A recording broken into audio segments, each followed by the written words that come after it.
right, today we're going to be learning how to collect hydrogen gas. There you see Miss Erickson. She is the chemistry teacher from East, and I'm the one that is collecting water. That is called a pneumatic trough. Miss Erickson is collecting water in all of the glass vials. In order to collect gas, we have to displace it using water. All of the jars are now filled up, so we have to get them flipped so that they're submerged in water with as little bubbles as possible. So I'm using a glass plate to make sure that I can get the glass bottles on the pneumatic trough without any extra air in them.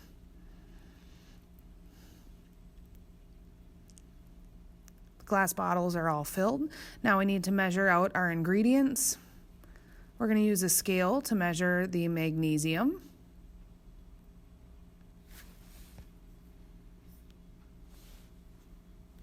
I'm calibrating the scale right there. I got to use some paper on top of the scale so that I have something to transfer the magnesium into the beaker.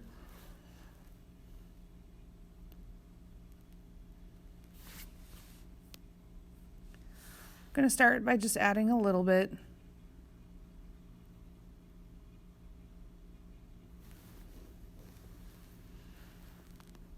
Our goal was 2.4 grams, 2.5 grams, so I got pretty close. And again, we're using the magnesium here. It is a metal. And we're dumping it into the Erlenmeyer flask. We're going to use this to react with sulfuric acid to make the hydrogen gas.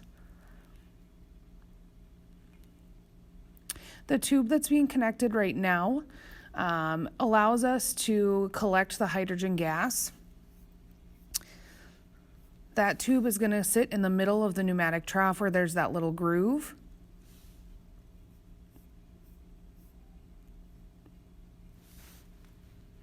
In that Erlenmeyer flask, you see we have 1 molar sulfuric acid. We're going to pour it slowly, so not all of it at a time.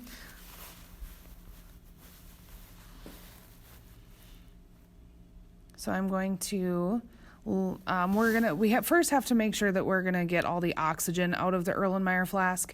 So initially we're just going to allow the sulfuric acid to react with the magnesium and push out all of the oxygen.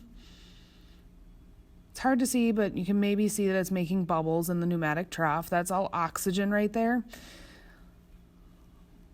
And as you zoom in, you can see that the magnesium and the sulfuric acid are bubbling. It's reacting quite a bit. So now we're going to line up one of the jars. We're presuming all the oxygen has left the Erlenmeyer flask, and now what we have is hydrogen. So you can see we have the end of the tube lined up with the jars. This is called water displacement. So we're collecting hydrogen and displacing all of the water from the jars. And so theoretically, what we should have in those jars is hydrogen gas. We need to do this and fill up I think we made like 5 jars. So we need to go through and react enough sulfuric acid with magnesium to fill all 5 or 6 of those jars.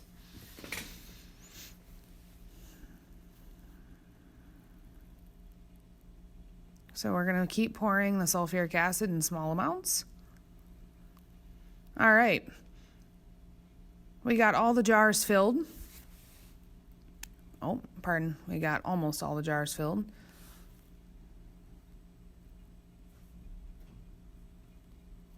Look at that good teamwork.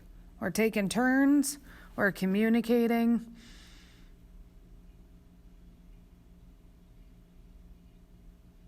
Just a little bit more sulfuric acid.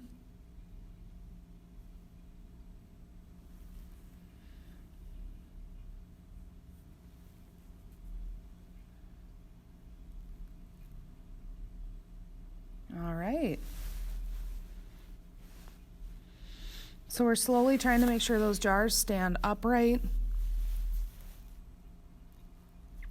There's still some gas coming out.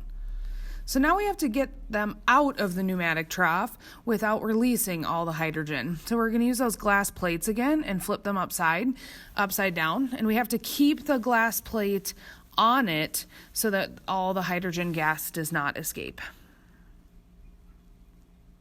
All right, all the jars are flipped.